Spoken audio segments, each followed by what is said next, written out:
There's no joy without pain. There's no sunshine without rain. You need up and down. This is how the world works. As a man, you must build yourself. And I agree that society puts huge pressure on men, and it's time for men to perform. As a man, you either perform or you don't. There's no safety net. The men who say, I can't feel like it, cannot compete with the men who do not say that. And it is player versus player. The man who goes to the gym every single day, regardless of how he feels, will always beat the man who goes to the gym when he feels like going to the gym. And it's player versus player. A good man controls himself. I have absolute self-control. Emotional control is absolutely and utterly important as a man. You need to understand as a man, there are certain principles under which you act regardless of how you feel. Bam. I can wake up in a terrible mood. Nice. I can wake up sad. I can ache. I can have a busy day, stressed, etc. I will complete the same tasks as if I woke up in a fantastic mood. I'll do the same things because how I feel has no bearing on the things I'm going to do in my day because I have duty to myself. There is no light without dark. You will not appreciate your six-pack unless you didn't have one and you had to earn it. That's how the world works. So when I talk to these dudes like, oh, but it's, you know what, Tate, yeah, I agree, but you know, it's hard. Of course it is, it's supposed to be. And if you're not cut out for it, then fuck off and live a normal existence and die. Sit there, letting other men enjoy the spoils of being a man and fucking die. If that's what you want to do, is just sit there and exist and then fade into history unremembered, that's your decision. If you want to level up your character, then you need to get out here and do it. You need to be around brave men. You need to get some balls. You need to get your network together. You need to be paying attention, listen to the truth, humble yourself, stop sitting there with an ego. That's the game. But I made myself this way. I wasn't born this way. I absolutely and utterly made myself this way. And any single one of you men out here can do the same thing. I was always looking for, I wouldn't say happiness or contentment, but I was always looking to try and break out of the 9 to 5, just the normal monotony of day-to-day life. I think that men have a very unique life path, and it's very difficult to try and achieve status as a man. It's not easy to stand out from the crowd. And even what women expect of an important man, you need to be smart, charismatic, intelligent, strong, have a nice car, nice apartment, good network, good friends. You need to be able to handle stress. You need to be competent. There's so many things you need to be able to do. It's difficult for a young man to even have all these things. You need to start leveling up your mentality, your spirituality. You need to level up your ability, physicality. There's so many different ways you can level up, like a video game character, right? Once you have all the unlimited money, you can then start ticking all the stat boxes. Knowledge. When guys say to me, okay, well, how do I make women respect me? Well, I say, well, how do you respect yourself? That's the first thing. No one's gonna respect you if you don't respect yourself. Do other men respect you? Like, what? Yeah. How do you act in a way that commands respect from anybody? I say, look, if you focus on yourself and make yourself being who you are, being a high-value male, women will detect it and it won't be so difficult for you. You have to respect yourself first. And how does a woman respect a man? When she sees that he respects himself and other men respect. You need to understand that the world you live in as a man, in my personal view, has been very purposefully constructed. And it's been constructed in a way to destroy your masculine power. And the future of the world, especially in the West, is a further encroachment on your sovereign ability, your sovereign thoughts, your base instincts, the things that make you happy. Absolutely nobody is concerned with male happiness on any level. They don't want you to be happy. They want you to be miserable, a miserable slave in a tax bracket. And you have to understand this. And the only way you can combat against it is to take significant action. You have to take significant action. You have to use the internet. It's the tool they're using. The internet is the tool they're using to brainwash the masses. You need to combat it and use their own tool against them to seek out the kind of information, knowledge, and friends that you need to have around you. You are going to be the sum of the 5 people you spend the most time with. So that if everyone understands that, as an intelligent person, you're going to be extremely careful and you're going to curate heavily the 5 people you hang around with. So you need to be aware of what's happening around you, and you need to curate for yourself a social network of people who understand that and are doing their best to combat that. That is the most basic imperative of the masculine frame, which has been destroyed in real time. They are trying to convince you that you should act how you feel. You should show more of your feelings. If you feel this way, you should show it. If you want to cry, cry. Look, I have no problem with guys crying. What I'm saying is the reason they're trying to bring out emotionality in you is most of the time you don't feel like doing the things you're supposed to do.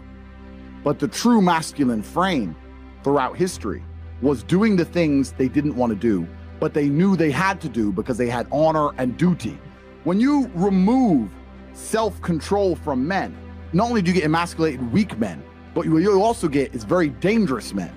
There are actually far less genuinely high value men than there are pretty girls. You can go to any club in any country in the world. I've been to 72 countries. You can go to any club in any country in the world and see pretty girls. If you're gonna find a young, in shape, smart, tall, intelligent, rich man, it's extremely difficult to find. And that man has options. He has more options than a beautiful girl. And I'll tell you something. There's always been a large proportion of men in the world who made the choice to stay where they are. And life for them wasn't that bad.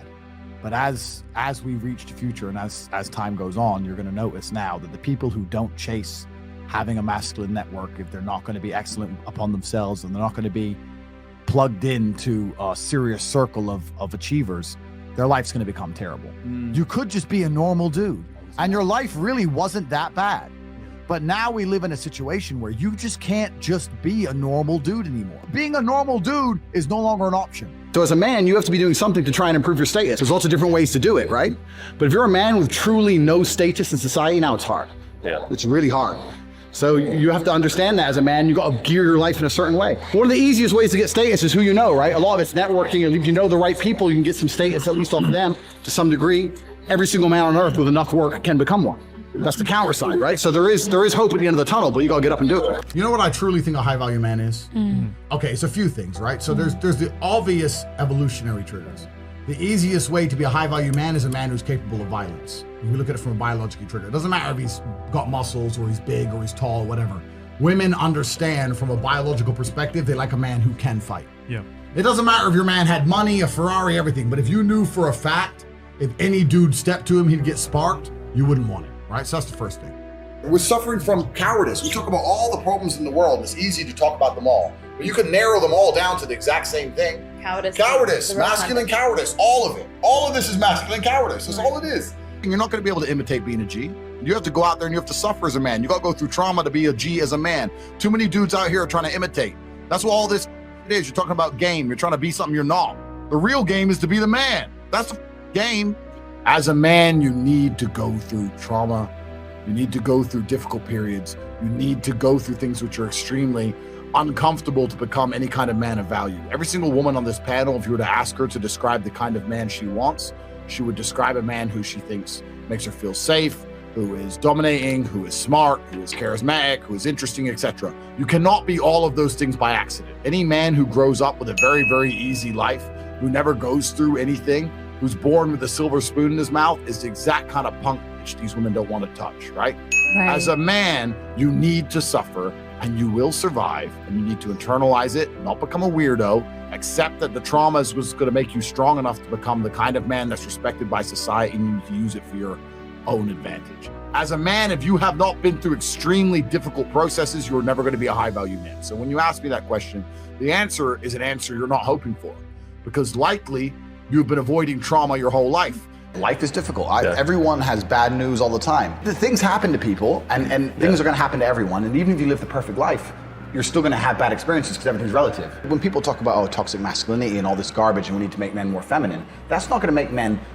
It's not going to make the world safer. Having a whole bunch of men who give in to their emotions instantly is going to create more monsters. The reality of masculinity is controlling your emotions. This is the reality of being a man. The tenets of masculinity since the dawn of time have been, I was afraid, but I did it anyway. This is the tenets of masculinity. Courage. That's what courage is. I was afraid to storm the beaches of Normandy, but I did it anyway. I was afraid to stay on the Titanic, but I did it anyway. This is the whole tenets of masculinity, and now they're saying, oh, if you're afraid, just act afraid, be a pussy. I'm at a point now where I'm working for, it's pointless. Money's just fruitless, I don't need it. But I can't not do it, I have to.